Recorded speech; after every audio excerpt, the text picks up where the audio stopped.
안녕하세요. 정순영의 생쇼의 정순영입니다. 드라마 베이비시터가 첫 방송부터 불륜을 그려내면서 아주 묘한 긴장감을 자아내고 있습니다. 지난 14일 오후 첫 방송이 된 KBS ETV 월화 드라마 베이비시터에서는 조여정과 김민준의 강렬한 키스신과 함께 또 김민준과 신윤주의 불륜을 짐작케 하는 장면들이 전파를 탔는데요. 이날 조여정은 면접 날부터 짧은 바지를 입고 온 신윤주를 좀 탐탁지 않아 했지만 결국엔 베이비시터로 고용하게 됐고, 조여정의 남편인 김민주는 좀 어리고 아름다운 신윤주에게 묘한 감정을 느끼게 됩니다. 앞서 신윤주는 조여정을 좀 경계하면서 김민준에게 접근하기 위해서 그의 집에 베이비시터로 들어온 것 같은 제스처를 취하면서 또 시청자들에게 궁금증을 자아내고 있습니다.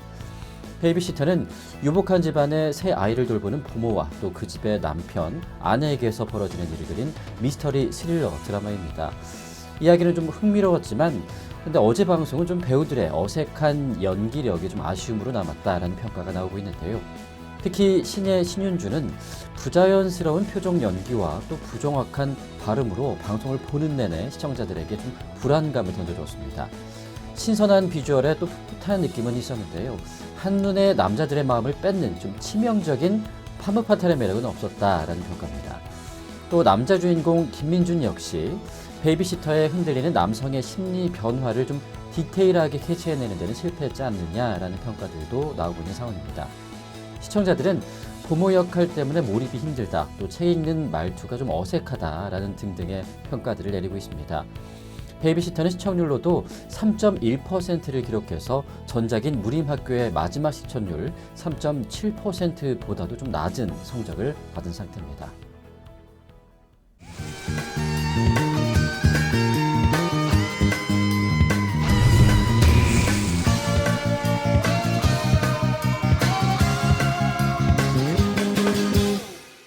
새누리당의 싱크탱크인 여의도 연구원이 지난 10일 박근혜 대통령의 대구 방문 직후 현지 여론조사를 진행한 것으로 알려졌습니다.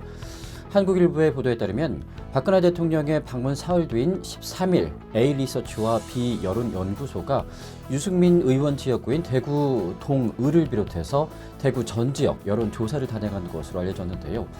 여론조사가 공천 결과에 절대적인 영향을 미치는 상황에서 일각에서는 이번 여론조사에 대해서 공정성 의혹을 제기하고 나섰습니다.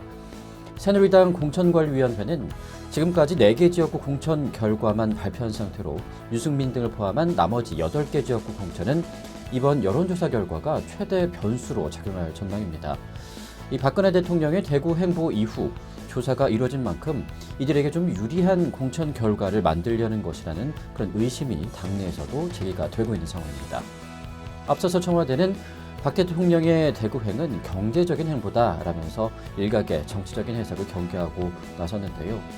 특히 유 의원의 지역구에서 실시된 이번 ARS 조사는 후보 이름을 로테이션식이 아닌 내림차순으로 진행을 했고, 또 대구 중남의 경우에는 국토부 차관을 지낸 김희국 씨로만 불렀다라고 알려져 있습니다. 따라서 좀 공정성 논란이 계속 일파만파 퍼지고 있는 상황인데, 한편 15일 새누리당 지역구 최종 공천 발표를 앞두고 있는 상황입니다.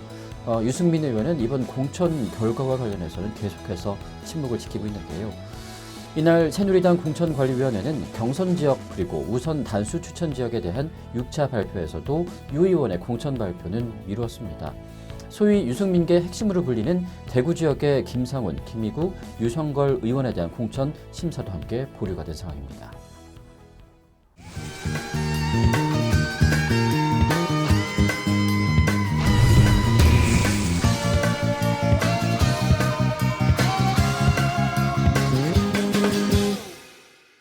지난 14일 방송된 JTBC 냉장고를 부탁해 출연한 그룹 포미닛의 현아가 마트에 대한 또 애정을 드러냈다고 합니다. 이날 MC 김성주가 마트 장보기 마니아 라는 게 사실인가? 라는 질문을 던지자 현아는 맞다. 이틀 전에도 다녀왔다 라고 답을 했다고 하는데요. 좀 현아의 섹시 이미지와는 좀 어울리지 않은 취미다 라는 평입니다. 이에 대해서 현아는 틈만 나면 마트에 간다라면서 잠시도 짬이 생기면 휴식을 갖는 대신에 마트에 간다라고 밝혔습니다. 이어서 라디오에 출연하면 마트에서 나를 봤다는 제보가 또 자주 들어온다라고 덧붙여서 주변 관객들에게 큰 웃음을 던져주기도 했는데요. 이날 셰프들의 팬임을 밝힌 현아는 어느 셰프가 제일 섹시하냐? 라는 질문에는 매주 다른데 소금도 잘 뿌리시고 라면서 최현석 셰프의 소금 뿌리기 이 섹시 버전을 보여서 또 눈길을 끌기도 했습니다. 이어 혼자 산 지 2년이 된 현아가 냉장고를 공개했습니다. 과연 현아의 냉장고는 어땠을까요? 공개된 현아의 이 냉장고에는 코코넛 워터, 또 파인애플 음료수 등이 가득 들어있었습니다. 이에 대해 현아는 요즘 코코넛 워터랑 파인애플에 아주 반했다라고 덧붙였는데요. 이 밖에도 냉장고 안에는 옥수수, 토르티아, 아스파라거스, 방울 양배추, 인스턴트 식품 등등 아주 다양한 재료가 아주 꽉 가득 차 있었다고 합니다. 현아의 냉장고의 이영복 셰프는 마트야 마트라면서 감탄을 해서 또 폭설을 유발했습니다. 특히 평소 섹시미 가득한 모습을 보였던 현아가 이렇게 또 똑소리 나는 주부 9단 매력을 선보였다는 점에서 또 의외다라는 평가도 있는데요. 한편 이날 방송은 시청률 4.14%를 기록하면서 동시간대 1위를 차지했습니다.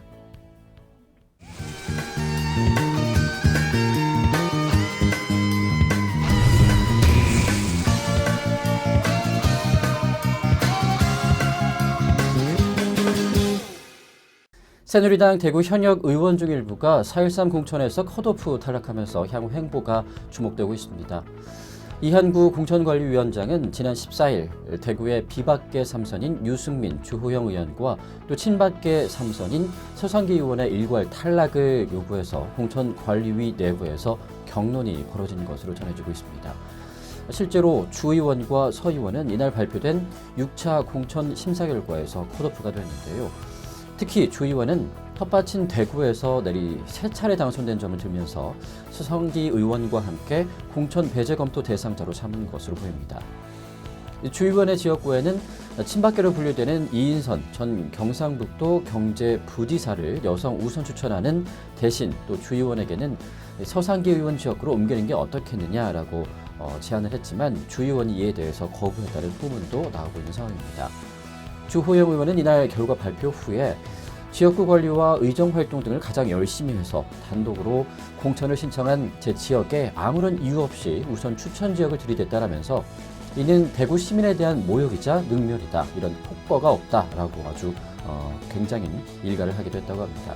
이어서 주 의원은 주민들과 협의해서 향후 거취를 결정을 하겠다면서 무소속 출마도 배제하지 않겠다라는 입장을 전하기도 했습니다.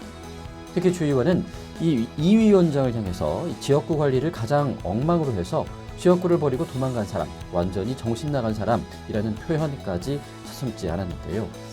대구 경북의 한 비박계 의원은 텃밭에서 다선을 한 의원은 수두룩하다라면서 다른 사람은 제쳐놓고 특정인만 염두에 두는 건 공천이 아닌 사천이라고 반발을 하기도 했습니다. 자, 이제 관심사는 공천에서 탈락한 대구 현역 의원 중 일부가 무소속 출마를 결정하느냐 여부로 달려있는데요. 정가에서는 만약에 유승민 의원이 공천에서 탈락하게 되면 무소속 출마를 강행할 수 있다라는 관측도 나오고 있습니다. 여기에 주 의원을 포함한 공천 탈락자들이 가세를 한다면 만만치 않은 위력을 발휘할 것이다 라는 위기감도 들고 있는 상황인데, 반면에 여당의 공관 텃밭인 대구에서는 아무리 유 의원이나 주 의원이라도 무소속 당선은 쉽지가 않다라는 현실론도 제기가 되고 있습니다. 또 여야가 본격적으로 총선 국면에 진입을 하면 공천 탈락자에 대한 동정론이 사그라들 수밖에 없기 때문에 무소속 출마를 강행하기가 또 만만치 않다라는 지적들도 나오고 있습니다.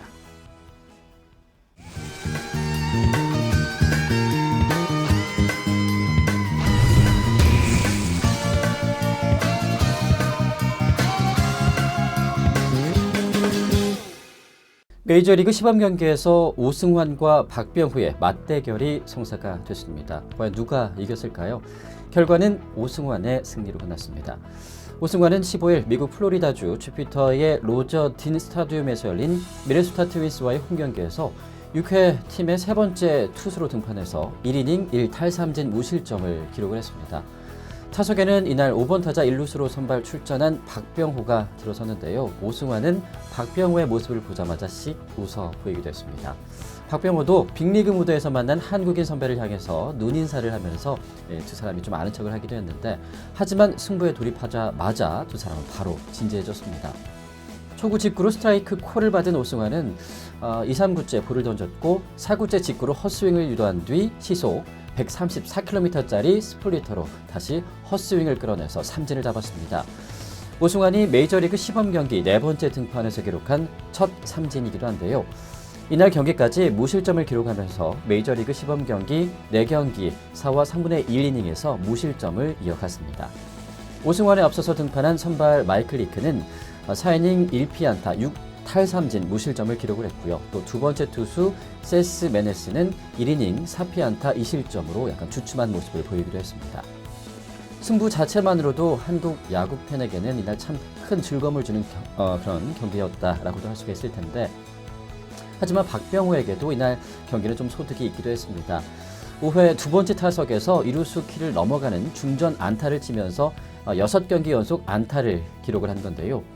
우한 볼펜 세스메네스의 싱킹 패스트 볼을 공략을 해서 이루수 키를 넘기게 됐습니다. 싱킹 패스트 볼은 박병호가 경기한 빠르지만 변화가 있는 공인데, 변화가 있는 패스트볼 계열 공을 받아치면서 안타를 만들어서 메이저리그 적응력에 대한 걱정을 지우는 날이 되기도 했습니다.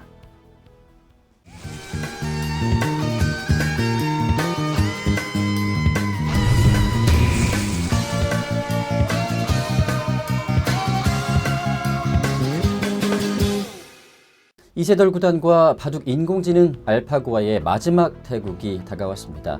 현재 전적은 1승 3패로 이세돌 구단의 열세이긴 한데요. 이세돌 구단은 사국에서 반등의 신호탄을 쐈고 이제 유종의 미에 도전할 차례입니다. 이세돌 구단은 지난 15일 오후 서울 종로구 포시즌스 호텔에서 알파고와 구글 딥마인드 챌린지 매치 5번기 제5국을 치르는데요. 이번 대국에서 눈여겨볼 3가지 관전 포인트가 있습니다. 가장 먼저 이세돌 구단이 흙을 쥐고 대국에 임한다는 점인데요. 5번째 대국은 돌가르기로 흑백을 결정해야 하는데, 이세돌 구단이 흙을 주길 요청을 해서 이세돌 구단은 먼저 수를 주게 됩니다. 따라서 이세돌 구단의 승부사 기질이 나타나는 대목이다라는 그런 해석들도 나오고 있는데, 이세돌 구단은 제4국에서 이긴 뒤에 알파고는 기본적으로 100보다 흙을 쥐었을 때 더 힘들어하는 것 같다라면서 이번에 100으로 이겼기 때문에 마지막 흙으로 한번 이겨보고 싶다. 흙으로 이기는 게 더 값어치가 있어서 한번 해보고 싶다라고 심경을 밝히기도 했습니다. 또 두 번째로는 또다시 중앙에서 난전이 벌어질까 여부입니다. 이세돌 구단은 제4국에서 중반까지 계속 열세에 몰려 있었지만 제한시간 2시간도 다 써서 또 초읽기에 접어들며 시간적인 여유도 없었던 상황입니다. 이렇게 힘든 상황에서 이세돌 구단은 중앙에 78번째 수를 놓으면서 난전을 만들기도 했는데요. 제5국에서도 난전을 만드는 등 알파고가 생각하지 못한 수가 나오게 된다면 알파고는 제4국과 같은 또 어이없는 실수를 범하지 않을까, 이런 가능성이 제기가 되고 있는 겁니다. 마지막으로 알파고의 진짜 약점이 나타나는가를 좀 지켜보는 것도 하나의 큰 관심이다라는 건데요. 알파고는 이번 대국에서 포석, 수읽기, 패싸움 등에서 모두 강점을 보이긴 했습니다. 하지만 이세돌 구단은 알파고에게 결국 항복을 받아냈는데, 승리 후 이세돌은 알파고가 생각하지 못했던 수가 나왔을 때 일종의 버그 형태로 몇 가지 수를 뒀다라면서 대처 능력이 떨어진다는 것을 확인했다라고 당시 상황을 회상하기도 했습니다. 이세돌 구단이 마지막 대국에서 이를 집중적으로 공략을 해서 또다시 알파고의 실수를 이겨낼 수 있을지 모든 전 국민 뿐만 아니라 전 세계인들의 관심이 집중되고 있습니다.